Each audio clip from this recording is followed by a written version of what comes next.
Good evening, everybody. This is Dr. Lisa Thompson here, and welcome to another edition of The Doctor is In on a Friday night. I apologize if my voice sounds a little bit different. I'm kind of starting to get a sore throat here, so I kind of want to watch it real carefully, and I was debating whether or not to come on tonight and do a little hangout with you, but I feel right now this is just way too important because I was reading something this afternoon from Frank Kern when I was going through some old marketing materials in my hard drive.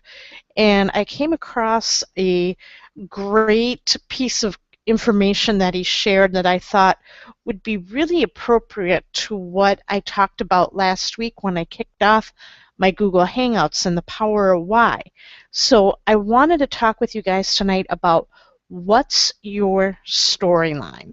And like I said, this is something that if you understand this, it is going to totally transform how your business goes, and you're going to wind up having people want to, subscribe to your lists. They're going to want to read your content, and they're going to, most importantly, they're going to buy from you not once, but many, many times. You're going to be able to create those raving fan customers. So let's talk a little bit about stories. Now, what you want, and like what we talked about last Monday on the inaugural episode of the Google Hangouts, and if you haven't had a chance to listen to that, you can go to my YouTube channel, and I will put the link to that YouTube channel below this video, so in this hangout. But if you go to youtube.com/digital marketing doc, it will give you can subscribe to my YouTube channel, or what you can do is subscribe to my mailing list, which is at www.digitalmarketingdoctor.com. You will get my link to my YouTube channel also on my website at www.digitalmarketingdoctor.com. You can also click on the YouTube button there, and you can subscribe and get access to that hangout. But what we talk about with your why and that power of why is, it's this narrative. It's this whole idea of a story. It's not just saying, you're in business to make more money or to get out of debt or to spend time with your family. It's something deeper. And when you have a narrative and you really create a compelling story with that narrative that is true to who you are, what will happen is that story is going to implicitly say, we're kindred spirits. I know what you mean. We're together in this. And you want people to have that instant connection and rapport with you, whether it's online or offline. Now, storytelling is one of the most powerful ways to get people on board with your ideas and thoughts. I mean, throughout history, some of the great teachers will share important lessons through the power of story. And one of the biggest ones for me is, Jesus Christ. If you go and you read through the Gospels, he taught everything about God and about the Ten Commandments and how to live a Christian principled centered life through the use of parables. He taught the kingdom of God through the use of parables, and because people could understand it. Now, when I went through my doctoral training program back about 13 years ago, I started doing brain research on people and how they respond to story.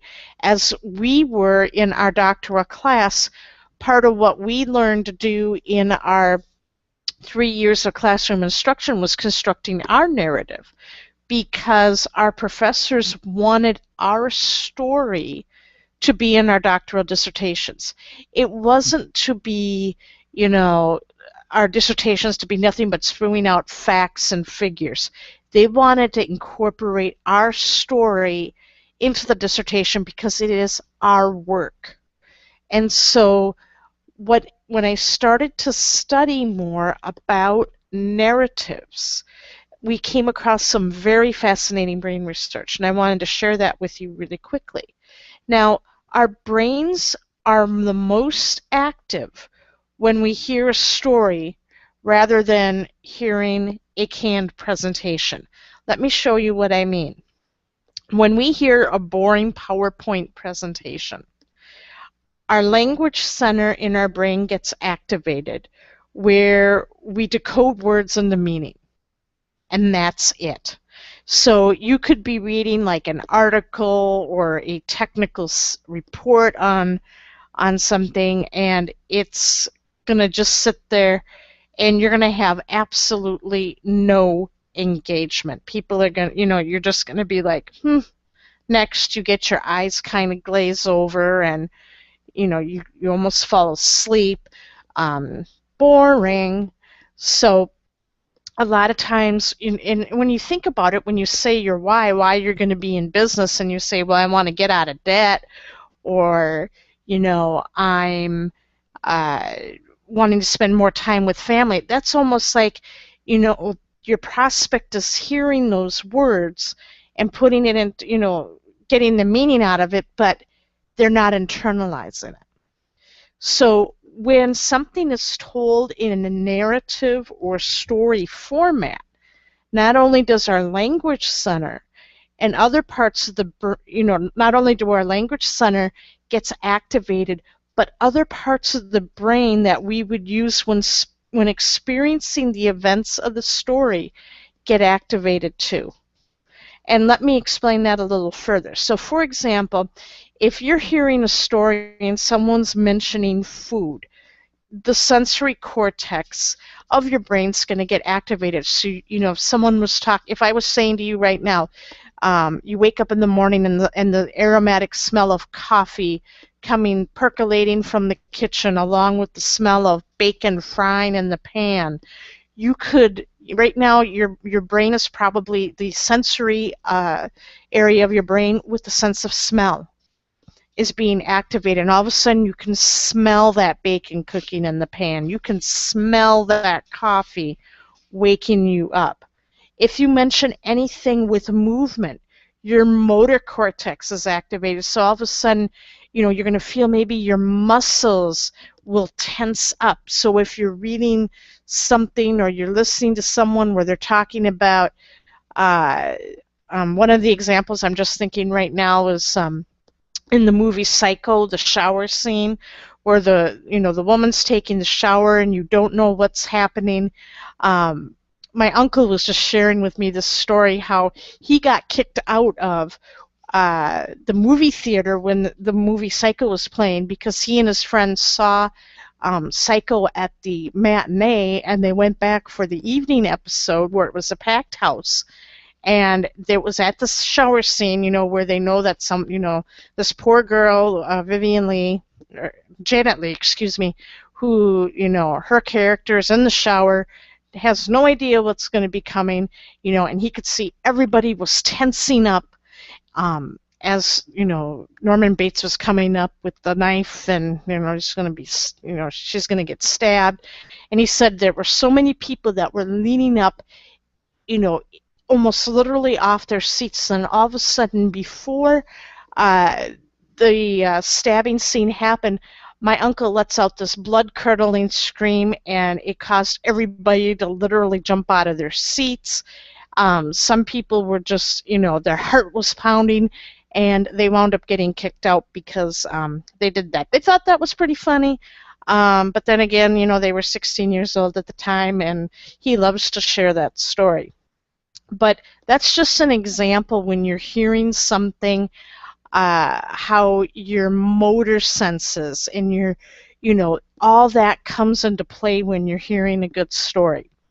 Another thing that used to scare me as a child, before I would go to bed at night, I'd be listening to, up here in Minnesota, we had this AM station called WCCO 830, and That was probably before FM stations became real prevalent. WCCO was always on in my parents' household.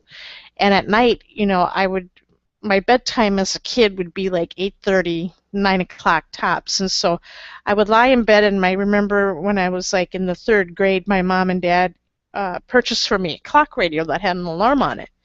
And I had WCCO on, and every night at 9 o'clock they'd have what was known as Mystery Theater, which was this amazing show where they had different actors come in, and it was like a radio program where it was suspense and mystery and scariness, and and you would hear that there would have the opening sequence song would be, heavy footsteps going up to knock on a door, and the door creaks open, and then you hear this real ominous music. And as a young kid, that would scare the living crap out of me. And what was worse is when there was bad weather, like thunderstorms, and with an AM station, whenever there was thunder and lightning in the area, then you would hear like this crackle and static coming in through the radio. So you had that going on, along with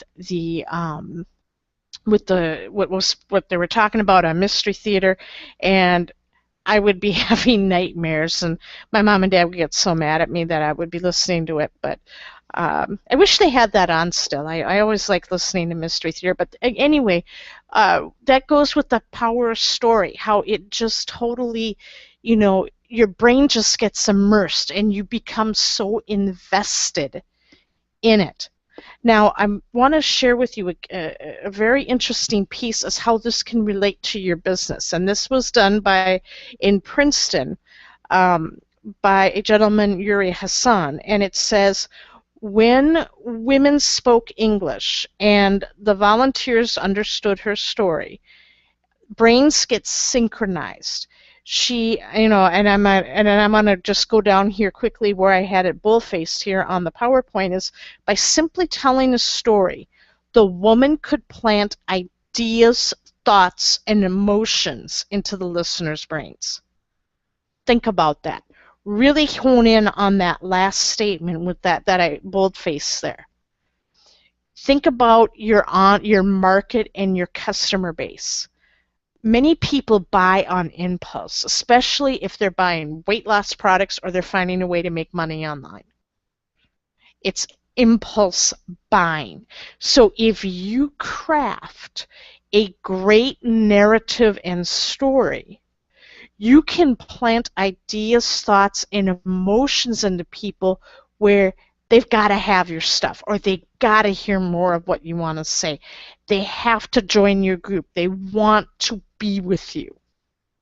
So do you see the power of that? Do you see the power of story and narrative? Now, Frank Kern, and as I was saying, this afternoon, I was reading through some of Frank Kern's information. I have his mass control course, and if you ever want to hear about with the psychology of with selling to customers, it is an absolutely fantastic course, and you can find that on eBay. But if you can get a chance, that course was at the time that he offered it was like $2,000, and I was able to get a copy of mine off of eBay for someone sold their course, and I was able to purchase it for pennies on the dollar. But it was a great course to go through because it really opened my eyes to how you really, you can't be pitching people by sending them to, sending them your sales link, or you're, immediately pitching them on a sales pitch. You have to get your prospects to know, like, and trust you, and you have to, have them make an emotional investment in you. So he came up with 3 types of storylines that he uses in his marketing campaigns that he used that were very unique to him at his certain point or in his life, that were authentic to him, that made people just absolutely want to buy from him. And they became very invested in him. And these are the three main storylines. Hometown boy makes good, or you could say hometown gal, the reluctant hero, and us versus them. And I would just want to go through these, each one of these, and give you kind of a thumbnail sketch of what they're all about. First, the hometown boy makes good. This is really a story about loss and redemption, the underdog.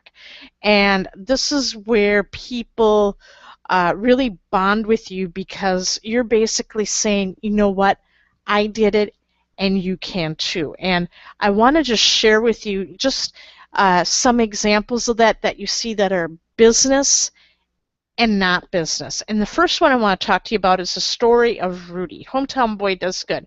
I don't know if any of you have ever watched the story of Rudy. If you haven't, I really recommend that you do. It's a wonderful wonderful movie about Rudy Ruettiger. Rudy was this man who absolutely loved Notre Dame. He had an absolute dream of playing football and playing a game for the Fighting Irish and being on that field.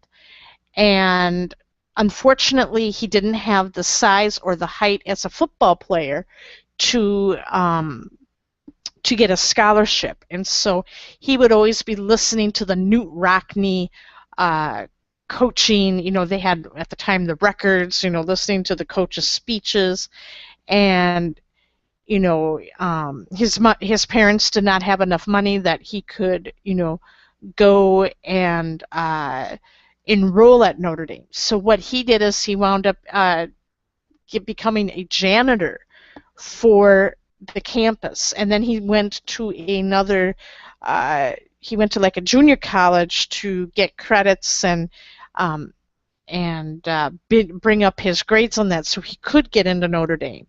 And long story short, he made the practice team, and he worked on that practice team as if he was actually made the varsity team, and started to get noticed, and eventually wound up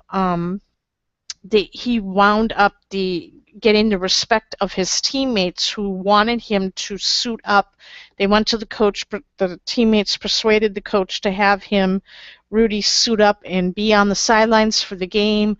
And eventually Rudy had his dream where he actually got to play, 2 series at the end of the game, where he went in on a kickoff and was able to stop the kickoff return man, and then he was able to play on defense, and he stripped the ball, caused a fumble, and at the end of the game, as you see on the screen here, his teammates are picking him up and they're put him on his shoulders. That's an example there of a hometown boy does good. That if you really believe in your dream, if someone like Rudy can do it, you can do it too. Another example of a hometown boy does good, and this is Tony Little. He was somebody who, if you really watched infomercials in the 1990s when they really took off, and I'll have to admit, you guys, I was an infomercial addict, and I would watch infomercials all the time, and I came across Tony Little. And Tony Little had a great story of a hometown boy does good. He was a bodybuilding champion. And what happened was he wound up being in a big car accident where he wound up sustaining a pretty bad back injury where he could no longer compete. He wound up putting on a ton of weight, hit rock bottom, and he said, you know what, I got to get myself back into shape. So he wound up developing a series of exercises that you could do that were safe on the back, wound up getting himself back into shape, and then wound up creating a whole exercise program for those, who were having a hard time losing weight or really grossly out of shape. He developed that, and all of a sudden he became this great, huge, made a huge sales on the infomercial circuit. He was also big on the Home Shopping Network and QVC, sold a lot of his units. So that's another example of somebody who was a hometown boy that does good. David Sharp from Empower Network. Now, I'm not endorsing Empower Network by any means, but he also had a story of being a hometown boy who did good. He had a redemption story where, this was a man who worked in construction, battled, drug addictions, wound up kicking his drug addiction habit, excuse me, and eventually developed, along with Dave Wood, the Empower Network, became a very highly successful entrepreneur and multimillionaire. And the last example of a hometown boy who does good is Ray Higdon. And Ray Higdon, right now you're seeing here the picture, an epitome of success. But Ray has a story where he was foreclosed on. And so he knows what that's like to go through, you know, being completely in debt and being bankrupt and coming back from that. So those are some examples of the Hotel Boy does good. And some of the storyline features that you want to have in the Hometown Boy Makes Good storyline was, I was broke, I was overweight, I was shy, I lost it all, or I made a discovery which changed my life and I'm going to share it with you. And this too can change your life. So that's one example of a storyline. The second storyline that Frank came up with was The Reluctant Hero. And that's the big discovery by the boy next door. You're just a regular dude or gal, and Spotlight kind of freaks you out a little bit. But you fell into this position of being a leader. You have flaws just like everybody else. You're not on a pedestal. And you're teaching something as a favor to the market. And an example of this, Frank is an example of the reluctant hero. And for those of you who don't know Frank Kern's story, if you ever go on YouTube, Tony Robbins interviewed him. And if you can find that, do a YouTube search on, Tony Robbins, Frank Kern, and you can hear Frank Kern's story, how Frank Kern was sued by the FTC when he first got started in internet marketing. And Frank was able to come back and be better as a result of that experience. And that's how he developed Mass Control. And so he's kind of that reluctant hero. And so, and Frank has got this, when he first came out onto the business, he was more of the surfer dude, laid back style.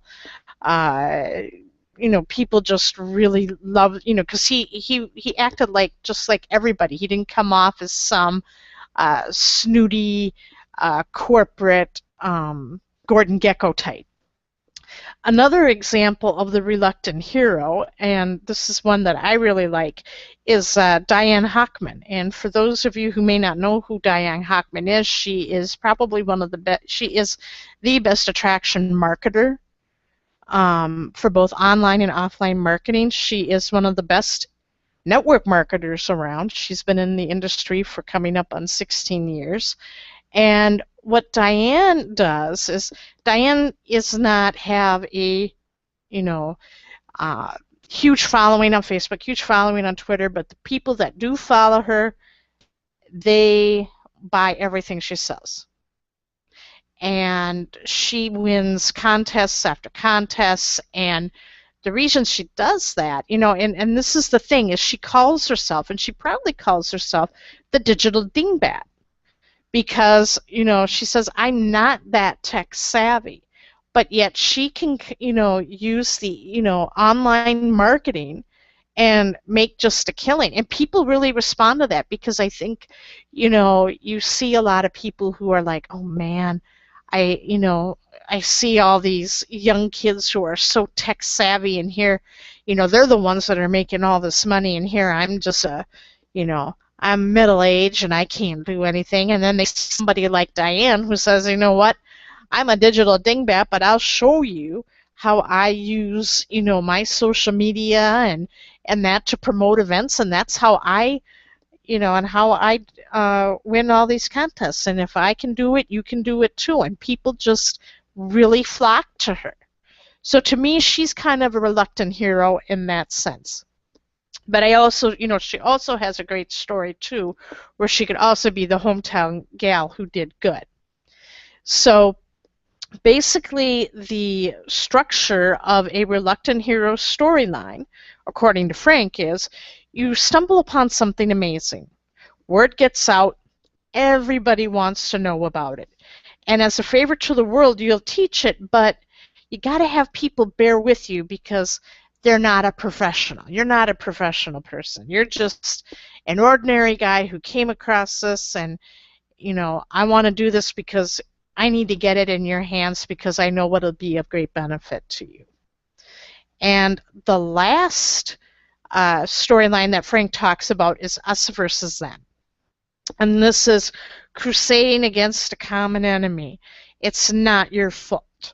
People like to blame problems on outside factors. People want to be part of the inside community. And what you're doing is you're highlighting common perceived enemy, at a common perceived enemy that bonds the herd to you. And you're putting it out that that common enemy is benefiting from our suffering. And this is the example that I want to give right now is from now this came to me, kind of popped in my head when I read this Us versus Them, and it's and how many of you guys have seen it when you've gone to like Walmart or Costco? This book, Kevin Trudeau and the Natural Cures, they don't want you to know about.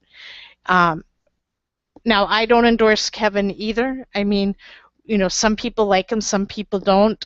He has been in the news. He's a very controversial marketer, but very successful in the sense that what happened with him is he was someone who has been to jail for credit card fraud way back in the early days.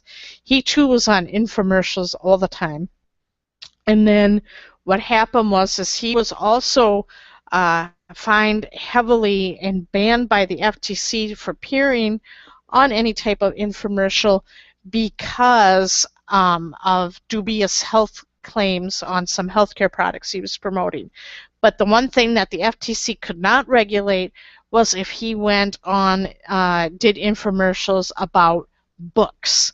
That is what my understanding of it was. And so he developed these, started with the natural cures.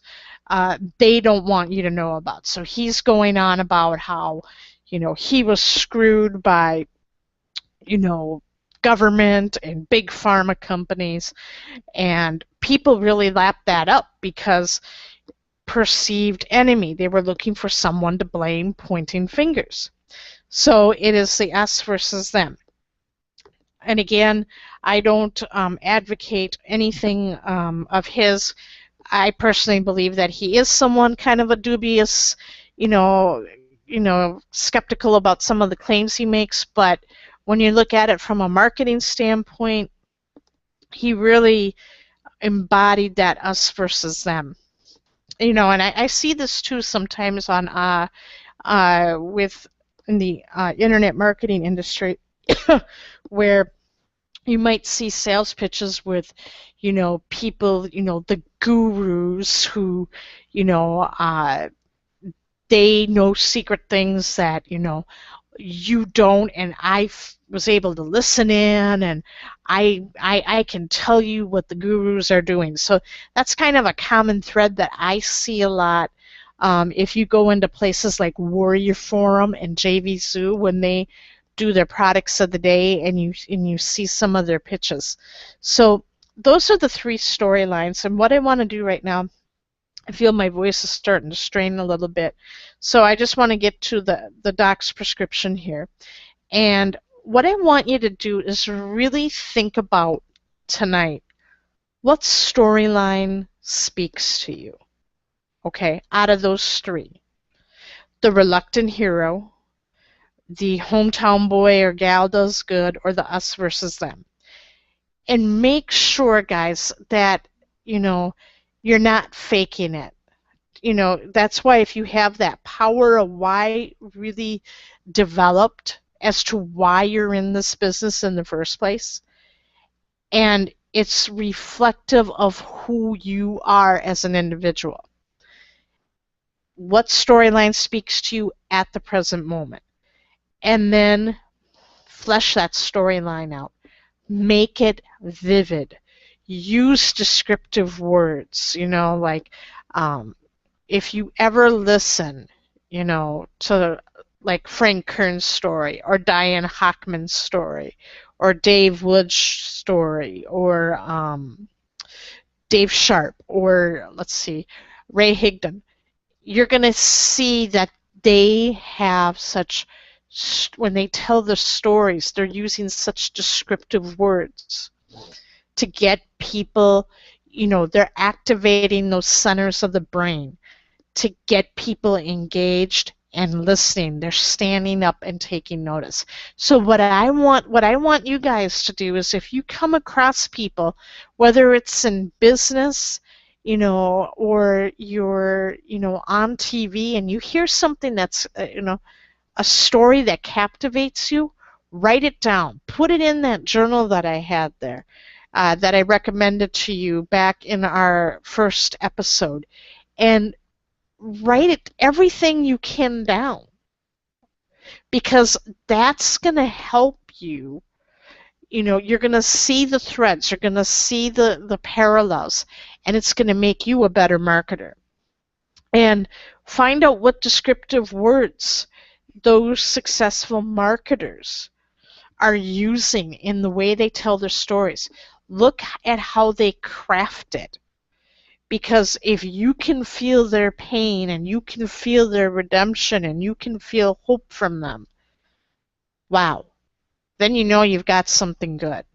So I want you to spend time and do that. Do that this weekend. Weather's changing, things are getting colder out.